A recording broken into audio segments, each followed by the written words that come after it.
You're watching New Car Spin. I'm Brian, and behind the camera is resident Toyota fanboy, Yale. Say hey, Yale. Hey, everybody. What are we driving, Yale? It's what are you driving? the new Honda Civic Sedan Touring. Are you sure? It looks like a baby Accord to me. It looks like a baby Accord, but it's definitely the Honda Civic. Well, okay. So I like the nose. Yeah? I like the wheels. Yeah. I like the look. Yeah. But I've only owned an Accord in my past. My first car was an '84 Accord hatchback. So Yeah. Well, didn't have power steering, no power windows, no air conditioning. yeah. Total college beater kind of car, but I was 16 at the time. But was it reliable? Until I totaled it. Yes. So therefore, it was reliable. Yes. This thing is good looking, actually. I think I like it. You know what this is? What is this? Well, it's a baby Audi A3 with a Honda badge. Yeah. Yeah. It's interesting. Well, I was gonna say it's got that Jetta Audi look. All right, I'll just go ahead and say Go ahead, say it. because this is our first Impressions right here. Yeah. First impressions. So, this is the best car of 2021. Ooh, he said it. Yeah. Did you say that again? This is the best car to come out in 2021. Wow. Yeah. All right. Well, Just saying. just saying. I mean, we drove the new Santa Fe, the new Tucson. Yeah. Dude, that Tucson hybrid was pretty good. Yeah, but the IS350F The Sport. IS350F Sport was good. Yeah. I mean, we drove a car a week since Yeah. January. Wow. And this is the biggest impression. Wow. And I've been looking forward to it. Yeah. But you haven't even seen the inside. Should we No, just- let's go inside here. Yeah, Let me hand that to you because I'm gonna drive. Okay. Which, by the way, if we're gonna do that, here's the fob. Okay. Okay. Turn it around. Boom. And it's got remote start. Remote start Remote on a. start. Okay. All right. And so that's like we got the motor going.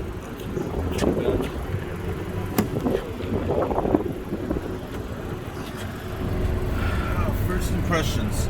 Okay, so there's definitely they went a different direction with the styling cues for sure, right? Yeah, I get what you're saying about the whole Audi thing. This has got a very German-esque, almost Very- styling. This yeah. is very different. Digital instrument cluster, your touch screen up here, which isn't on the Audi actually. But then this AC control down here, which is very A3-like. And then the only difference is in the A3, these cup holders would be up here. Yeah. But instead they use that space for And you got Qi. wireless charging. Yeah, which is great. And then you have Apple CarPlay. Yeah. Okay. Yeah, which I won't mention cars, but we drove a car, a luxury model car, which I actually enjoyed driving, but didn't have a Qi. Didn't have the. Oh, you're not going to call it out? No. Okay. So, but I mean, lots of space. And yeah, you can turn it. I mean, I love the styling. You know, Yeah. you move that stuff around to get your the vents. It's so cool. It It's is so cool. It's clean. And it's functional. Uh-huh. Yeah. Yeah. So got the screen. Bose stereo. Bose stereo. Now, I usually say Bose blows, but in this car, actually, it's better than the alternative, which would be nothing, right? A stock It would be stereo. bad, Yeah. So just Heated so seats. yeah, heated seats. Just so viewers know, I actually got a Honda Civic, a 2015. So it's not the last generation. Yeah, but the generation before. So you're not new to a Civic then? I'm not new to Civic. This is, I mean, obviously we're not talking one generation, we're talking two, but this is a whole different, level of trim. This is really nice. So it'd be interesting to see what the difference between Touring and, a standard, I don't know if they still call them LX, EX, whatever, but Oh, yeah. what a LX, EX would look like. But this one's got leather. And here's the thing, you got a ton of space for supposedly being a compact car. Yeah. I don't even feel like you can legitimately call this a compact car anymore. No, it still feels. You feel like it's compact? Yeah. Maybe mid-size, maybe like a baby Accord, but they've added leg room. Yeah. They've added all this space, and I feel like the car is bigger. Well, the other test too is basically when you have two guys up front in a small car. Yeah. We're not even touching shoulders. No, I mean, we're like not. in a regular in your Civic, If we I should was- probably if- get in your Civic and see how Yeah, close we would be touching. Yeah. If we were in a Subaru, but if we were in a Subaru, our elbows would be touching. Yeah. This is not touching No. at all. So, All right. let's go for drive. Let me get my seatbelt on here. Go ahead. Safety first. Okay, so drive modes. So this thing has drive modes. Really cool. Which I mean, the only drive mode in the past, as far as I knew, I didn't have a Type R or anything like that. But the drive modes, generally Civic always had Eco or Econ, right? It's just kind of cool having that little graphic there, that moving graphic. But Sport. So you've got options here. And this morning as I was driving it, I mean, it felt like it's got some go. So let's just, I'm just gonna keep it in normal for a moment and let's head out of here and see what's up.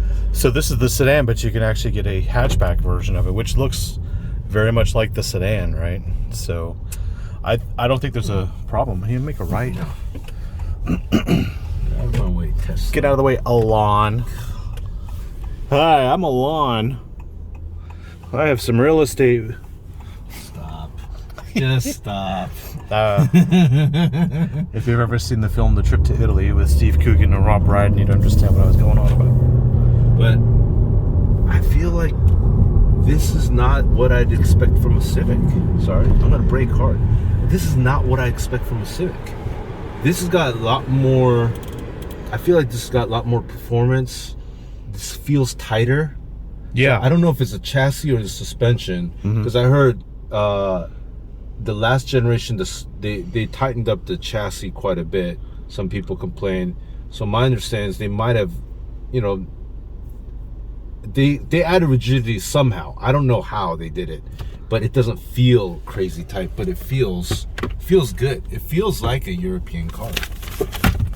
Well, I mean, usually I would save this for the review, but this is a first take, so we're gonna do a review. But this one comes in at $29,295. So we are in the touring model. The only options, there's no option on this thing. It's just touring. Wow. Yeah. Okay. Which is typical Honda. You get an LX, you don't get the sunroof. EX, you get the sunroof. Somewhere you get the leather seats, and then you get the touring model. Some people are interested in fuel economy. I definitely am no longer interested in fuel economy. But if you're in California, New York, somewhere, Jersey, you're interested in fuel economy. yeah, don't come to Texas though. So the thing is, Wow. Wow. So anyway, I've been driving this for a day, and I probably put 80 miles on it because I wanted to shoot this for a suppression video, and it seems like I get decent fuel economy. We could talk about that fully in the review. Yep. I want to say this feels tighter. It feels it feels less like an Econobox, and it feels more like something that you'd want to drive. It doesn't have a ton of power. I'm just coming off a week. We had just driven the IS350F Sport. yeah. And I would have thought going from that car to this car, there was a major downgrade. It doesn't feel like that much of a downgrade, if any at all. That's because ride quality is important. Not many people don't put enough emphasis on that. Well, yeah, and they did a good job with this touring because it's quieter than what I would imagine a Civic to be, and it actually handles pretty decent. Like I'm actually impressed. Like I would kind of want to understand what they did mechanically under here. I know they've got the 1.5. Is this the 1.5 turbo? I think it is. Yeah, and it goes and it does everything you ask of it. It handles really well. It doesn't. Honestly, they've done something to the Civic thing where I just feel like it's a much better car. So here's the thing. You can go out and buy a used Civic, like, I don't know, a 2015 like you have. I don't know what they're worth now, 8, 10, 11 grand. Oh, I think they're like, with the car prices these days, depending on the mileage, you can get 12, some as high as 15, depending on which model you get. Okay, so you can buy a used Civic, or you can get one of these new, obviously lease one, even if it at $29,000, even if the depreciation was 50% in 3 years, Which it won't be. That's only $5 grand a year, right? Yeah. So that's worst case scenario. Yeah. That would be less than $500 a month, so $400 a month with tax, most likely, or you have to put 8 to 12 grand down on a used car and have a used car. So this is where Honda has gone. They've gone, okay, we're going to give you everything, and then you're going to make a monthly payment. Now, I'm surprised they haven't done a subscription model, because I think people would subscribe for this. Really? I think they would pay $500 to $600 a month if this included insurance and all that other stuff. Oh, okay. Right? Yeah. I don't know where they're going to go with that, but other manufacturers have tried it and failed, and other manufacturers have tried it and they've expanded it to their entire model lineup. So I think if you're a brand new driver, this car is at a higher price point, but if you're an adult with a family or whatever and you need a commuter car, which no one's going to commute in, but let's just say you need a decent car for college or whatever, rather than having to buy a whole car, you could just lease a Civic, and I think you'd feel like you are in one of the best made cars, and it just shows. I see it everywhere around here. Yeah. I mean, why would I look at an Audi A3 at this point? Yeah. I don't know. Because you just want to spend more money. You just want the brand. I guess. But it's a Honda. Dude. So, I mean, could you imagine this car in 10 years? It's the same. It won't feel like it's aged at all. No. Yeah. Well, I mean, we're going off of that prehistoric assumption that Honda's never changed. So, yeah. Yeah, well. Right on. I like first impressions. It feels more, it feels bigger. But in a good way, not in a bad way at all. And okay. It feels tighter. It feels like a driver's car. I think a lot of people who are Honda enthusiasts have this kind of fear that, Honda's going to lose it. We're turbocharging everything and all that. But I've been happy with it. I've taken down tollway and have just pushed it and see what it could do. And I actually like it. It's a vast improvement. So yeah, let's leave it at that. Yeah, first impressions. Best car of the year. Wow. Yeah. Okay. But I'll leave it to you. You'll have this car in your hands.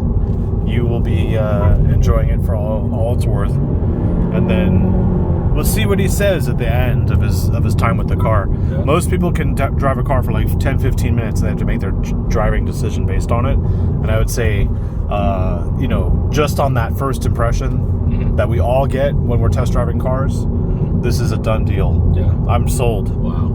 But I mean, I'm not selling the car. I don't work for Honda. Honda's not paying me or Yale for this. Wow. But I'm just saying, like, you sure? Best car of the year? Yeah. Like you're such a anyways, you love BMWs, you love all those cars. I guarantee you, wow. NATCOI, North American Car and Truck of the Year, this will be car of the year this year. Wow. You have to wait for the LA Auto Show to see that in November, but I'm guaranteeing you it's done. It's a done deal. Wow. We'll go ahead and make a left here. All right, we're going to sign off. Thanks for watching. Like, subscribe, comment, hit the bell, pet your dog, and water the lawn. All right. Yep, and make your bed. Right. Okay, right. see ya. See ya.